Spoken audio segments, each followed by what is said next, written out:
Qui peut affirmer être vraiment vivant? Nos sages et les biologistes ne nous disent-ils pas d'une même voix que toute personne commence à se décomposer dès qu'il rentre en contact avec l'air du monde à sa naissance?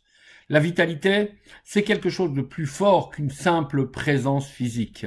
C'est quelque chose que l'on transmet, quelque chose qui permet à traverser toutes les épreuves.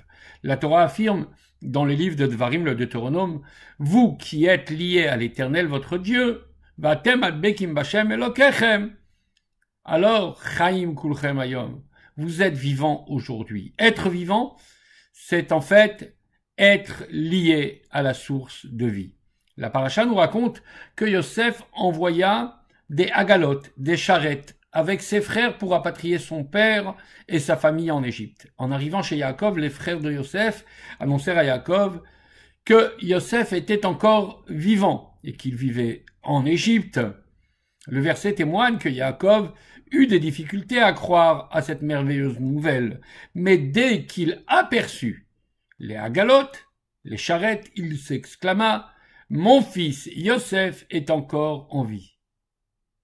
En quoi cette vision a pu-t-elle le convaincre? Nos sages nous expliquent que le mot agala charrette signifie aussi génisse. Or, le dernier sujet que Yaakov avait étudié avec son fils Yosef avant son départ était justement le thème complexe de Egla Arufa, une génisse offerte dans des circonstances particulières. En voyant les agalotes, Yaakov avait compris le clin d'œil de son fils Yosef.